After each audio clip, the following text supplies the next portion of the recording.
Detect channel. நம்ம இந்த வீடியோல எதை பத்தி பார்க்க போறோம்னா post office account opening form fill பண்றது எப்படின்னு தான் நம்ம இந்த வீடியோல கிளியரா பார்க்க போறோம். ஓகே फ्रेंड्स, நம்ம சேனல் ஃபர்ஸ்ட் டைம் பாக்குறீங்கன்னா சப்ஸ்கிரைப் பண்ணி கூடவே இருக்க பெல் ஐகானை கிளிக் செய்டுவீங்க. ஓகே, வீடியோக்குள்ள போகலாம். ஓகே, இந்த ஃபார்ம்ல ஃபர்ஸ்ட் பாருங்க டு அடுத்து தி போஸ்ட் மாஸ்டர்னு இருக்கா. இதுல பக்கத்துல ஒரு லைன் இருக்கு. இதுல உங்க போஸ்ட் ஆபீஸ் எந்த இடத்துல இருக்கோ அந்த இடத்தோட நேம் எழுதுங்க. அடுத்து கூடவே பக்கத்துல ஒரு 3 பாக்ஸ் கொடுத்திருக்காங்க. இந்த 3 பாக்ஸ்ல ஒரு பாக்ஸ்ல உங்க போட்டோ ஒட்டுங்க. ஒண்ணு போதும், சரியா? அதுக்கு அடுத்து கீழே மேடம் /சார்னு கொடுத்து ஐவின்னு கொடுத்திருக்காங்களா, அதுல உங்க நேம் எழுதுங்க. அடுத்து கீழே திரும்ப ஒரு பாக்ஸ் கொடுத்து அடிஷனல் ஃபெசிலிட்டிஸ்னு கொடுத்து செக் புக், அடுத்து ஐபிபிபி, ஆதார் சீடிங், அடுத்து ATM card, internet banking, mobile banking இப்படி கொடுத்திருக்காங்க. இப்போ இது என்னன்னா சேல்ஸ் அக்கவுண்ட் ஓபன் பண்றீங்க மட்டும்தான் இந்த ஃபெசிலிட்டி உங்களுக்கு அவைலபிளா இருக்கும், சரியா? அடுத்து கீழே அக்கவுண்ட் ஹோல்டர் டைப் கேட்டிருக்காங்க. இப்போ நீங்க தனியா தான் அக்கவுண்ட் ரன் பண்றீங்க அப்படின்னா செல்ஃப் செலக்ட் செய்யுங்க. இப்போ மைனர் த்ரூ கார்டியன், இது என்னன்னா மைனர் அக்கவுண்ட் ஓபன் பண்றீங்க அப்படின்னா இப்போ 18 வயசுக்கு கீழ் உள்ளவங்களுக்கு அக்கவுண்ட் ஓபன் பண்ணா மைனர் த்ரூ கார்டியனை செலக்ட் செய்யுங்க. இதே இது person of unsound mind through guardian, இது என்னன்னா மனநல குன்றியவங்களுக்கு அக்கவுண்ட் ஓபன் பண்ணுவீங்களா அப்படின்னா இந்த ஆப்ஷனை செலக்ட் செய்யுங்க. அடுத்து திரும்ப பாருங்க அக்கவுண்ட் டைப், இது நீங்க ஜாயிண்ட் அக்கவுண்ட் ஓபன் பண்றீங்களா இல்ல தனியா தான் அக்கவுண்ட் ஓபன் பண்றீங்களா அப்படின்னு கேக்குறாங்க. இப்போ தனியா நீங்க அக்கவுண்ட் ரன் பண்றீங்க அப்படின்னு சொன்னா சிங்கிளா செலக்ட் செய்யுங்க. இப்போ ஜாயிண்ட் அக்கவுண்ட் அப்படின்னா ஜாயிண்ட்னா இப்போ உங்க கூட இன்னொருத்தங்களை சேர்த்துக்கிறீங்க இல்ல உங்க கூட 2 பேரை சேர்த்துக்கிறீங்க அப்படின்னு சொன்னா அது ஜாயிண்ட் அக்கவுண்ட். அப்படின்னா இந்த எய்தர் ஆர் சர்வைவர் இல்லைன்னா ஆல் ஆர் சர்வைவர் இத நீங்க செலக்ட் செய்யுங்க. இந்த ரெண்டுமே என்னன்னா ஜாயிண்ட் அக்கவுண்டுக்கானது, சரியா? அடுத்து நெக்ஸ்ட் பாருங்க in case of account open in the name of minor /person of unsound mind. இந்த காலம் எதுக்குன்னா இப்போ மைனர் அக்கவுண்ட் ஓபன் பண்ணாலும் சரி இல்ல மனநல குன்றியவங்களுக்கு அக்கவுண்ட் ஓபன் பண்ணாலும் இந்த காலத்தை நம்ம ஃபில் பண்ணணும். அது என்னன்னா அவங்களோட நேம் எழுதணும், அடுத்து டேட் ஆஃப் பர்த், அதுக்கப்புறம் ஜெண்டர், அடுத்து நேம் ஆஃப் கார்டியன் ரிலேஷன்ஷிப். இப்போ கார்டியனா அவங்களுக்கு கண்டிப்பா ஒருத்தங்களை நியமிக்கணும். அந்த கார்டியனோட நேம் எழுதணும், அடுத்து அவங்க என்ன ரிலேஷன் சொல்லிட்டு பக்கத்துல எழுதணும், சரியா? அடுத்து அவங்களுக்கு ஒரு ஐடி ப்ரூஃப் அதுக்கான ஐடி ப்ரூஃப் நம்ம சப்மிட் பண்ணணும். அடுத்து கீழே பாருங்க நம்ம இப்போ இனிஷியல் டெபாசிட் பண்ணுவோம் தான் அக்கவுண்ட் ஓபன் பண்ற நேரத்துல நம்ம டெபாசிட் பண்ணுவோம். அது 500 ரூபாயா இருக்கட்டும் 1000 ரூபாய் எவ்வளவு ரூபாயா இருக்கட்டும் அதை நம்ம டெபாசிட் செய்வோம். அப்ப நான் 500 ரூபாய் டெபாசிட் செய்யறேன். அந்த 500 அப்படின்னு சொல்லிட்டு நம்பர்ல எழுதியிருக்கேன். அடுத்து பக்கத்துல அந்த அமௌண்ட பேக்ஸ்ல எழுதணும், சரியா? 500 ஒன்லின்னு சொல்லிட்டு நான் எழுதியிருக்கேன். அடுத்து அதுக்கு கீழே பாருங்க கேஷ், டிடி, செக் நம்பர்னு கொடுத்திருக்காங்க. இப்ப நம்ம கேஷா கொடுக்கறோம் அப்படின்னு சொன்னா கேஷ செலக்ட் செய்யுங்க.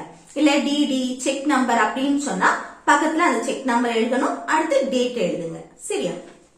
அடுத்து கீழே பாருங்க பர்டிகுலர்ஸ்னு கொடுத்து கொஞ்சம் டீடைல்ஸ் கொடுத்திருக்காங்க கேட்டிருக்காங்க நம்மளை பத்தி.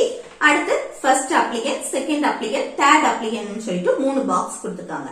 இதுல இப்போ நம்ம சிங்கிளா தான் அக்கவுண்ட் ரன் பண்றீங்க அப்படின்னு சொன்னா சிங்கிள் அக்கவுண்ட் தான் அப்படின்னு சொன்னா இந்த ஃபர்ஸ்ட் அப்ளிகன்ட்ல மட்டும் நம்ம டீடைல்ஸ் ஃபில் பண்ணணும். இது ஜாயிண்ட் அக்கவுண்ட் அப்படின்னு சொன்னா அந்த செகண்ட் அப்ளிகன்ட்ல அவங்களோட டீடைல்ஸ் ஃபில் பண்ணணும், சரியா?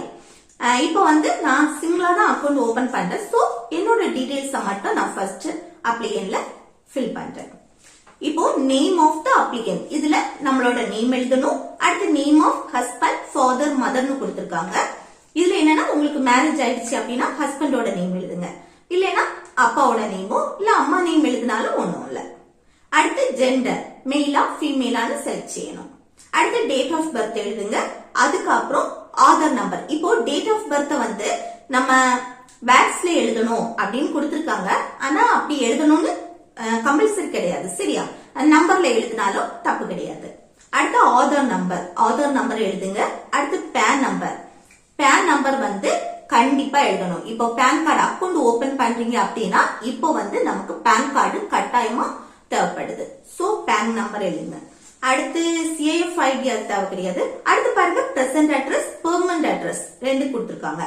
இப்போ பிரசன்ட் அட்ரஸ்னா இப்ப இருக்கக்கூடிய அட்ரஸ், பெர்மனன்ட் அப்படின்னு சொன்னா நம்ம ஐடி ப்ரூஃப்ல கொடுத்துருக்க அட்ரஸ். அப்படி இல்ல, நீங்க வந்து இதுல கொடுக்கும் போது நீங்க எந்த ஐடி ப்ரூஃப் கொடுக்குறீங்களோ, இப்ப ஆதார் கார்டு கொடுக்குறீங்கன்னா அந்த ஆதார் கார்டுல எந்த அட்ரஸ் இருக்கோ அதை தான் இல்ல ஃபில் பண்ணணும். சரியா?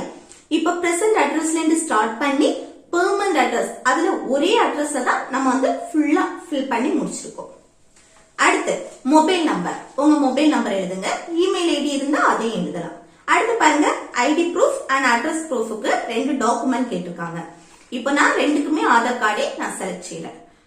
இல்ல வந்து ஆதார் கார்டு செலக்ட் செய்றீங்கன்னா அதோட டாக்குமெண்ட், அதோட நம்பர் இருக்கும்ல, அந்த நம்பரை பக்கத்துல எழுதணும். சரியா? அடுத்து கீழே பாருங்க, ஸ்பெசிமென் சிக்னேச்சர் கொடுத்து 1 2 3 சொல்லிட்டு கீழே வந்து 3 லைன் கொடுத்திருக்காங்க. பக்கத்துல நேம்னு இருக்கு. அடுத்து அந்த 3 லைன்லயும் உங்க சிக்னேச்சரை போடணும். போட்டுட்டு கீழே நேம் இருக்கு, அதுல உங்க நேம வந்து எழுதுங்க. அடுத்து திருப்பி இந்த சைடு பாருங்க, ரைட் சைடு, அதுல வந்து 2 காலம் கொடுத்திருக்காங்க. அதுல வந்து ஜாயிண்ட் அக்கௌண்ட் ஓபன் பண்ணா மட்டும் அதுல அவங்களோட சைன் போட்டு அவங்களோட நேமை எழுதணும். இப்போ ஜாயிண்ட் அக்கௌண்ட் இல்ல, சிங்கிளா தான் நீங்க ஓபன் பண்ணிருக்கீங்க அப்படின்னு சொன்னா, இல்ல வந்து ஃபர்ஸ்ட் இதுல மட்டும் நீங்க வந்து உங்க சைனை போட்டுட்டு உங்க நேமை எழுதினா போதும். ஓகே, இந்த பேஜ்ல இவ்வளவுதான். சரியா? இனி நெக்ஸ்ட் பேஜ் நம்ம பார்க்கலாமா? இந்த நெக்ஸ்ட் பேஜ்ல வந்து ஃபர்ஸ்ட் டிக்ளரேஷன் கொடுத்திருக்காங்க, இதெல்லாம் தேவை கிடையாது. சரியா? அடுத்து சிக்னேச்சர் கேட்டிருக்காங்க, இல்ல வந்து உங்க சைனை போடுங்க. அடுத்து டேட் எழுதுங்க. அதுக்கப்புறம் நாமினேஷன், இது வந்து நமக்கு கட்டாயமா தேவைப்படும். சரியா? ஃபர்ஸ்ட் வந்து உங்க நேம் எழுதுங்க. எழுதிட்டு அடுத்து கீழே வந்து நாமினேஷன். இந்த நாமினேஷன்ல ஃபர்ஸ்ட் வந்து உங்க நேம் எழுதுங்க. எழுதிட்டு அடுத்து ஒரு பாக்ஸ் கொடுத்திருக்காங்களா, அந்த பாக்ஸ்ல ஃபர்ஸ்ட் பாருங்க, இல்ல வந்து நாமினியா நம்ம 4 பேரை சேர்த்துக்கலாம். இல்ல name of the nominees and ரிலேஷன்ஷிப்னு இருக்கா, இதுல நாமினியா நீங்க யாரெல்லாம் சேர்த்துக்கிறீங்களோ அவங்களோட நேம் எழுதணும். இப்ப நாமினி அப்படின்னா, இப்போ நம்ம அக்கௌண்ட் ஓபன் பண்றோம்னா நம்ம அப்பாவோட நேம், அம்மாவோட நேம், அதே போல அக்கா, அண்ணா, இல்ல மேரேஜ் ஆச்சுன்னா ஹஸ்பண்ட், இப்படி யார வேணாலும் சேர்த்துக்கலாம். இப்ப நமக்கு ஏதாவது ஒண்ணு ஆயிடுச்சு அப்படின்னு சொன்னா நம்ம சேவிங்ஸ்ல இருக்கிறதெல்லாம் அவங்களுக்கு போய் சேரும். ஓகே, அதுக்குதான் நாமினி வந்து நம்ம சேர்த்துக்கிறோம். இப்ப நாமினி வந்து சேர்க்காட்டியும் ஒன்னும் இல்ல, நாமினி சேர்த்தாலும் நல்லதுதான். சரியா? இப்போ நாமினி வந்து அவங்களோட நேம், இப்ப நான் வந்து ஒரு ஆளு தான் சேர்த்துக்கிறேன், அந்த ஒருத்தவங்களோட நேம் எழுதியிருக்கேன். அடுத்து அவங்க என்ன ரிலேஷன் சொல்லிட்டு எழுதணும். அடுத்து அவங்களோட ஃபுல் அட்ரஸ் எழுதணும். சரியா? அடுத்து ஆதார் நம்பர், இது வந்து ஆப்ஷனல் தான், கண்டிப்பா வேணும்னு கிடையாது. சரியா? இது வந்து நாமினியோட ஆதார் நம்பர் தான் கேட்டிருக்காங்க. அதுக்கப்புறம் டேட் ஆஃப் பர்த், இது வந்து எழுதினாலும் ஒன்னும் இல்ல, எழுதாட்டியும் ஒன்னும் இல்ல. அடுத்து ஷேர் ஆஃப் என்டைட்டில்மெண்ட், இது வந்து என்னன்னா அந்த நாமினிக்கு எவ்வளவு ஷேர் போகும் அப்படின்னு. இப்ப வந்து நான் ஒரு நாமினி சேர்த்திருக்கனால நான் 100% சொல்லிட்டு எழுதியிருக்கேன். இது 2 பேர் அப்படின்னா அந்த 100க்கு கன்வெர்ட் பண்ணி நம்ம வந்து 50-50 அப்படின்னு சொல்லிட்டு எழுதணும். சரியா? இப்போ 2 பேர் சேர்த்தா அதுக்கு சரி சமமா கொடுக்கறது படி எழுதணும். அடுத்து கீழே வந்து பாருங்க, இது வந்து எதுக்குன்னா, இப்போ நீங்க வந்து நாமினியா ஒருத்தங்களை சேர்ப்பீங்களா, அந்த நாமினி வந்து மைனர் அப்படின்னா அவங்களுக்கு ஒரு கார்டியன் இருக்கணும். சரியா? அந்த கார்டியனோட நேம், டீடைல்ஸ், அவங்களோட அட்ரஸ் எல்லாம் நம்ம ஃபில் பண்ணணும். இப்ப நாமினி வந்து மைனர் கிடையாதுன்னா இதை நம்ம ஃபில் பண்ண வேண்டாம். அதுக்கு அடுத்து கீழே பாருங்க, விட்னஸுக்கு 2 பேர் கேட்டிருக்காங்க. இது எதுக்குன்னா, இப்ப நம்ம வந்து இந்த ஃபார்ம்ல சைன் போட்டிருப்போம். இப்ப சைன் போடாம நீங்க கைரேகை வச்சுக்கிட்டீங்க அப்படின்னு சொன்னா இதுல வந்து 2 விட்னஸ் ரெடி பண்ணி அவங்களோட சைன், அடுத்து நேம், அட்ரஸ் எல்லாமே ஃபில் பண்ணணும். இல்லைன்னா வேண்டாம். அடுத்து கீழே பாருங்க, சிக்னேச்சர் கேட்டிருக்காங்க, இல்ல உங்க சைனை போடுங்க. அடுத்து பிளேஸ் எழுதுங்க. இது வந்து பிளேஸ்ங்கிறது உங்களோட பிளேஸ் எழுதினா போதும், போஸ்ட் ஆபீஸ் இருக்கக்கூடிய பிளேஸ் தான் எழுதணும் அப்படி கிடையாது, உங்க ஏரியாவோட பிளேஸ். அடுத்து டேட் எழுதுங்க. சரியா? அடுத்து கீழே வந்து இதெல்லாம் ஆபீஸ்ல, அங்க போஸ்ட் ஆபீஸ்லயே பாத்துப்பாங்க, இது நம்ம ஃபில் பண்ண வேண்டாம். ஓகே ஃப்ரெண்ட்ஸ், இப்போ நம்ம வந்து இந்த போஸ்ட் ஆபீஸோட அக்கௌண்ட் ஓபனிங் ஃபார்ம் வந்து நம்ம ஃபில் பண்ணி முடிச்சிட்டோம். உங்களுக்கு ஏதாவது டவுட் இருந்துச்சுன்னா கேட்கலாம், கமெண்ட்ல கேட்கலாம்.